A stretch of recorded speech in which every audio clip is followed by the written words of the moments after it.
What is going on, everyone? Welcome into this week's episode of the Mast Podcast. I'm your host, Dalton Pence. I am the territory manager for the state of Kentucky, Southern Indiana, and Southern Ohio. Thanks for tuning into this week's episode. Joining me today is Jim Pollard from Environmental Pools up in Massachusetts. Jim, how cold is it there right now? Today is freezing. We had an Alberta clipper come through yesterday, and it is cold. Man, it's that time of year though. We're sitting in that part to where in Kentucky the weather is fairly brutal for my liking, but in Massachusetts I can only imagine. So I'm just trying to count my blessings a little bit. All right, so Environmental Pools was founded in 1988. We are a gunite pool builder, and when we started the company, we built pools that were designed a little bit different than the rest of the industry was doing at the time. They were designed with a personal touch by what the client wanted. They weren't just all cookie cutter pools that were all the same. There were a lot of water features, waterfalls, deck jets. They weren't rectangles. There were a lot of raised walls, things like that. At the time, we built pools for a mostly upper middle class clientele in the greater Boston area, particularly to the northwest of Boston, where we're located. As time has gone on, we now cater to a very specific clientele. And we build an exquisite pool for an exquisite clientele. And we also service all of New England. We build pools from Maine, New Hampshire, Vermont, all the way down to Watch Hill in Rhode Island and Cape Cod.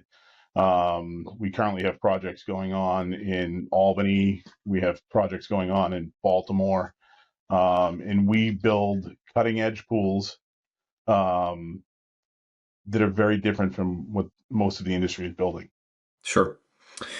One thing and I love that you're doing such exquisite work in the building aspect of things. We see, building has been sort of it's been interesting, put it that way. I think that's a very accurate way to put it since the COVID times, and we're trying to see what's going to happen over the next couple of years, and building is fluctuating, retail is fluctuating. One thing that Absolutely. has and will remain constant is service. And that's Right. one aspect that I really was excited to talk about when I saw you were coming onto the show, Jim, is that Environmental Pools has such a large scale operation in service. So, for those listening, I would like to have you all get a little bit of a glimpse into sort of how Jim and Environmental Pools runs their service. Hopefully you're able to take maybe some tools or tricks to the trade that you can maybe apply to your business, because that's what we're here for, right? We're here to help the rest of the industry. As I said once, I'll say it 100 times, and I'll say it at the end of the show. A rising tide raises all ships. And we're also going to talk about employee retention. Good help is hard to find. I feel like that's the running joke every time you walk into a place. But Jim has a secret to not only finding the good help, but retaining them as well. Jim, Environmental Pools, 26 service trucks. I when I ran a service division, two was a lot for me, but 26. Yeah, we currently have 35 field workers. The service department has about 6 office staff. Mm-hmm. We open about 750 pools annually. We close 850, and we do weekly service on 650 to 700 pools every week. The construction side of the company also gives us about 120 clients a year in new construction builds that they're building. The service division also does the new pool startups for all of those builds.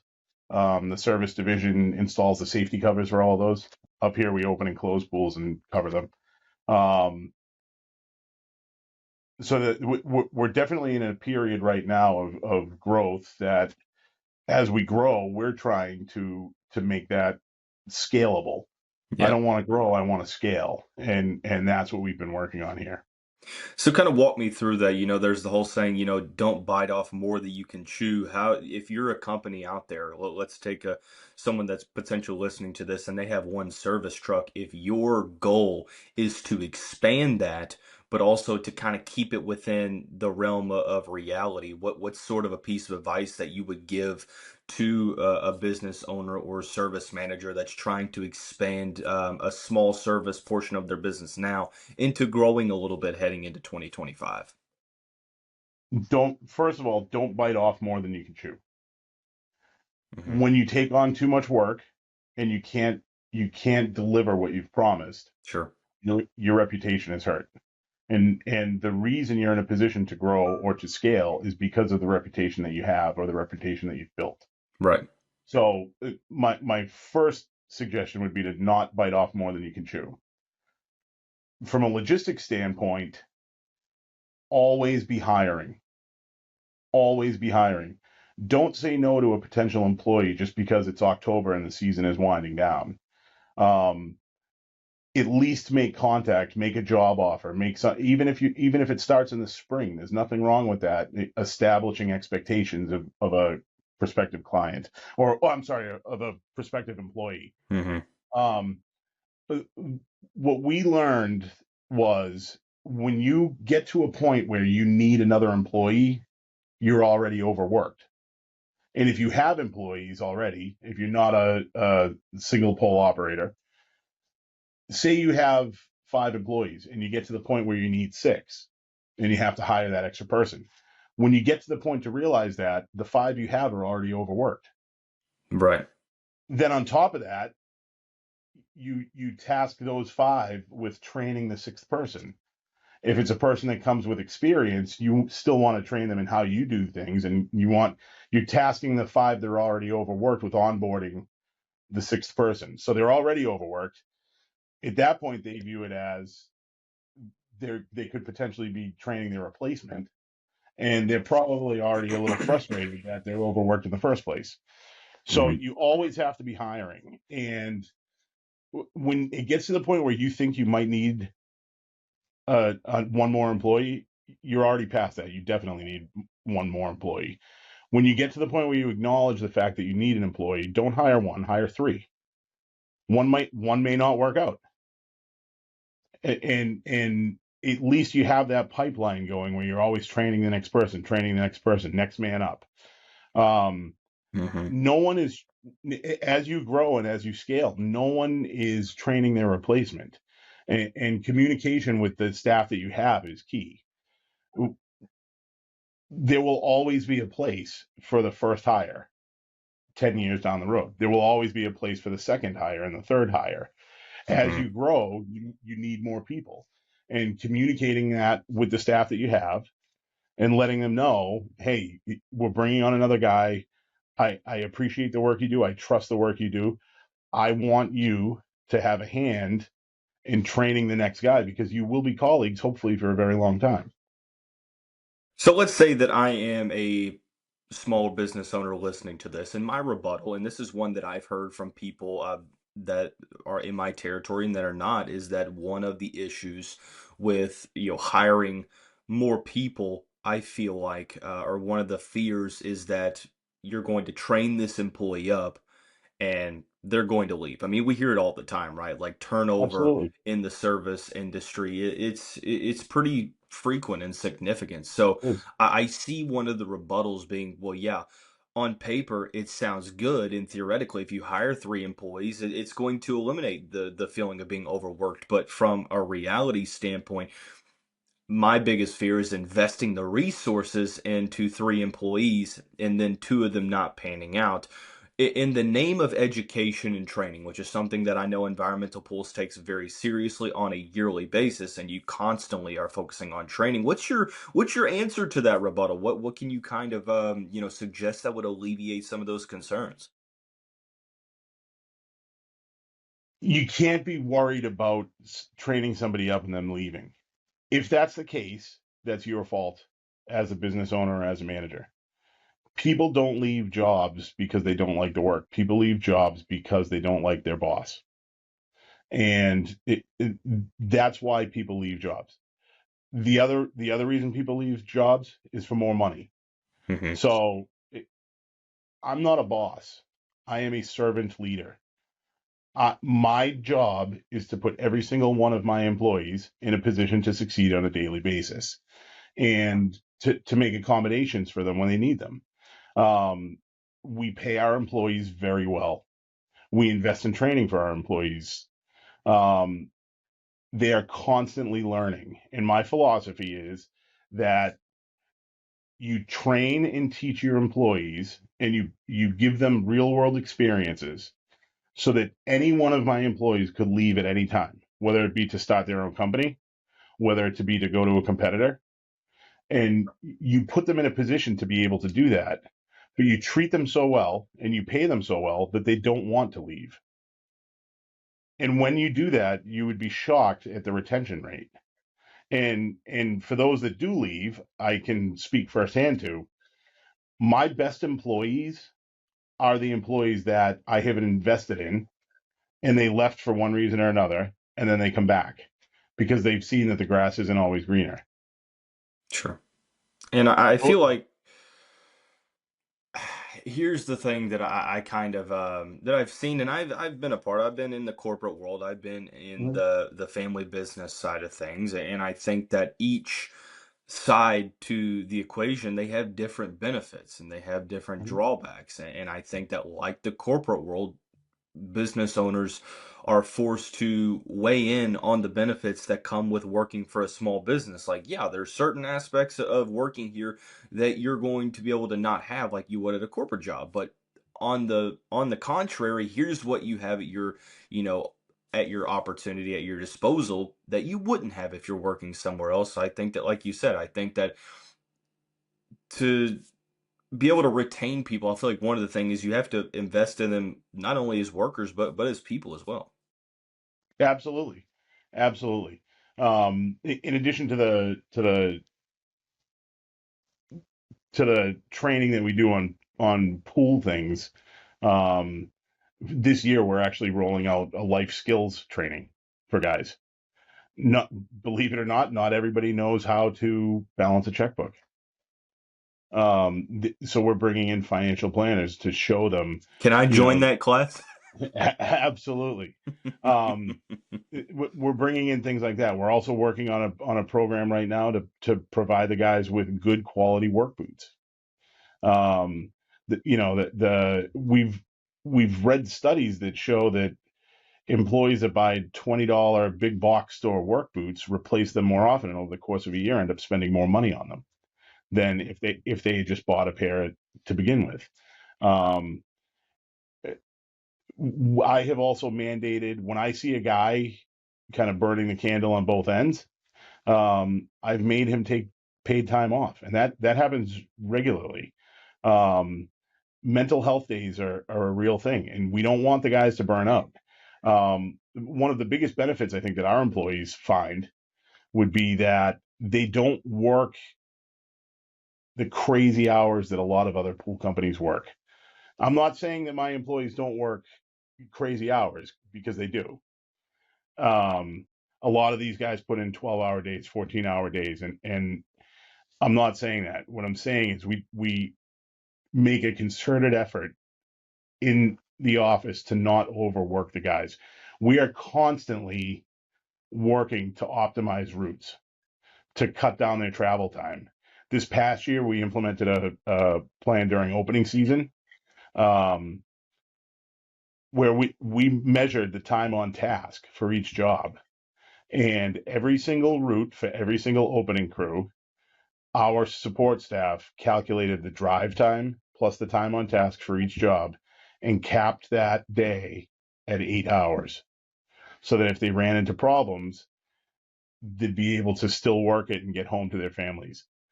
This is something that I'm very passionate about. I have been in the business for 30 years.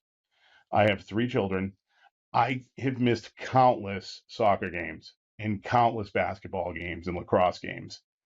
And I did that because of poor management for who I was working for at the time.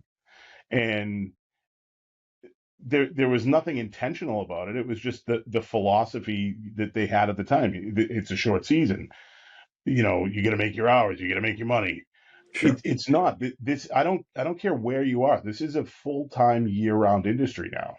Um, there is plenty of work out there for everybody. So I don't want to work the guys to the point where they burn out. I will give them mental health days. In fact, I think more guys should take advantage of that as well. Like I said, a lot of this show is f- ideally for someone listening to this to be able to take one piece of information and think, I didn't think of things like that because there's more than one correct way to do things. Like I said, we're trying to help everyone out here and just be able to raise the ships amongst the high tide. Jim, I would like you to either describe or give me one thing that environmental pools does. Now, you mentioned the mental health days and stuff. One thing in the name of employee appreciation, just kind of give me one unique thing that environmental pools does that is unique to your company and something that you enjoy doing for your workers. We have lots of things that we like to do for them. At the end of the day, if you were to poll my employees, I think that most of them would say that it's the bonuses that they get. Hmm. Um, we give our employee at the end of the day, everybody works to make money, Yeah. and we give bonuses just before Christmas. We give bonuses right at the 4th of July, and then just at that point of the closing season where the guys are starting to really get worn out, we give them another bonus then. Um, I think they'd tell you that's probably what they appreciate the most. We have done things over the years like deep sea fishing trips where we'll take the service department out deep sea fishing. We have events on property all the time. 2 weeks ago, we had a taco truck in, and we scheduled the day so that the guys all got out early and came back just in time for lunch. And we had beers and tacos and all that stuff here for them. We've done that with barbecue trucks. We try to have an event like that quarterly. We also have a Christmas party that's a wonderful thing that all the guys that are laid off for the winter come back to. Um, we have the Yankee swaps and all that fun kind of stuff and raffle prizes and it's a wonderful time. That's pretty interesting. I mean, in Kentucky, I'd love to go deep sea fishing, but the Ohio River, I'm not sure it is that suitable for that activity, but I like, that there's so much investment. In investing, I feel like people think about just the business side, and you have to understand that, they're people as well. Investing in, the personal side of things is key. One thing we like to do on every episode is have a mailbag question that you all have Absolutely. introduced. And I feel like this is a great one for Jim. Jim, the mailbag question today: good help is hard to find. Well, like I said, don't we all know that? What would a piece of advice be to not only find good help, but also retain them as well? All right, like I said before, treat your employees well enough that they will not leave, even though you have put them in a position to name their price anywhere else. Hmm. Um, First and foremost, that comes down to pay. And don't squabble over the little arguments or the small requests. If a guy comes to you and asks for a $2 an hour raise, that may seem like a substantial increase, but $2 over 40 hours a week is an $80 difference. Um, if you're running your margins so tight to begin with that you can't afford an $80 difference a week, then you probably shouldn't have brought on that employee in the first place. So number one, obviously, pay them well, invest in them, teach them, and it doesn't cost a lot for these companies to train their employees. Their biggest expense in training them will be whatever you give them for lunch that day, and the payroll time that they're on the clock for the training. Hmm. But manufacturers reps are more than willing to train. One of the big three equipment manufacturers, I have a standing appointment with my rep. He comes into my office once a week and does a 4-hour training for my support staff. And another rep comes in once a week for 4 hours to train one-on-one to train guys in our indoor training facility. Um, that doesn't cost the company anything. That's just the relationship that we have with our rep. Um, as far as finding talent, don't look for pool guys. Um, I truly believe that it's easier to train someone from the ground up than to hire a person with experience. The reason I say that is that there's a lot of guys that have bad habits in this industry. And the industry has changed so drastically over the last decade that through simple attrition, guys are going to phase themselves out. The tricks of the trade and the shortcuts that they had 10 years ago are obsolete now. Um, Things are changing so rapidly that I don't want those old tricks of the trade. I want things to be done correctly. I want things to be done my way. So I would rather hire guys from outside this industry. Now, where do you find guys, right? This is a service industry. The most important thing is customer service. Look in the hospitality field. Look for people in hotels. Look for servers. Look for bartenders. Look for that type of clientele, that type of employee. Um, find hard workers. Find people that are technically adept at learning things. This entire industry is automated now. Um, every pool comes with automation nowadays. All these pumps are variable speed pumps, and all the heaters. It's all automated. Find someone that has the potential to do that and teach them the right way. Teach them from the ground up. We have a training program where each step is clearly laid out. So you start out, as a helper on a weekly maintenance crew, and then you can become a weekly maintenance person, and then you can become a helper on a technician crew. Then you become a technician. Then you become a lead tech. Then you become a master tech. Um, if you start with the basics and teach them the right way and treat them well, they will not leave. Um, just look outside the box. Don't look for the same old pool guys, because no matter what market you're in, your new hire that you're excited about that has 25 years is somebody else's nightmare that they're glad they're finally gone. I, I'll be granted. I'll be honest. I haven't really taken that point into consideration. I think that that's a very good thing that you introduced to the table because I've always thought the other way around. Having that basis of knowledge. I think it's pretty interesting to think that way. So let's break that down before we head out, Jim. You said look into the hospitality side of things. Look into the service industry.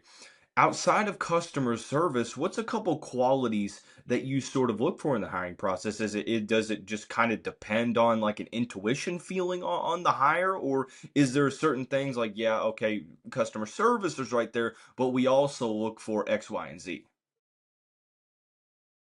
One of the big things that I look for is accountability. What type of accountability they've had at whatever their previous job is, right?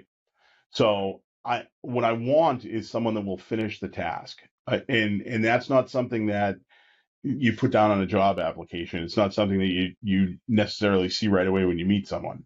So as we cycle through employees, um, like I said, they start out as a helper on a maintenance crew, and if there's any type of adversity at a job where they can't get something's tightened, they can't get it untightened.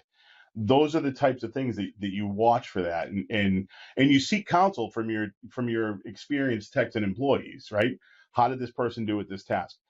I want someone that will stick with it and follow through to see it till completion. And to me, those are the employees that you invest in, because Right. there's accountability that they'll follow through on a job. And if they get the job done the first time, then you're not scheduling a second or a third return trip for the next guy to try to do it, and the next guy to try to do it.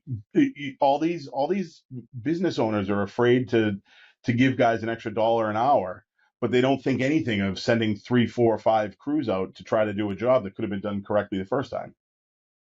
It makes a lot of sense, and I think that that's something that that's why the interview process is so critical as well. I mean, hiring someone just based on application and a phone call.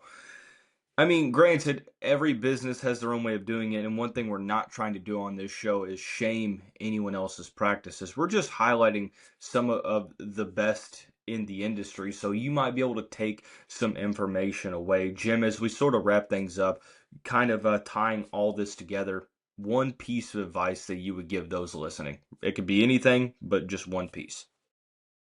Work for your employees. Work for your employees. The reputation that you have may have been built by the work that you did, but it's carried on by the people that work for you. Um, you can't be in every backyard when you're to the point where you have employees, and you have to trust in them fully. Mhm. And if you don't trust in an employee fully, they have no business being there in the first place. Trust in your employees and serve them. And when you treat your employees well, magical things happen. That's a great piece of advice. Jim had a lot of great things to say. That's Jim Pollard from Environmental Pools. I'm Dalton Pence from the Mast Sales Group. Don't forget, as we continue to talk with some of the industry's brightest minds, a rising tide raises all ships. We'll see you back here soon.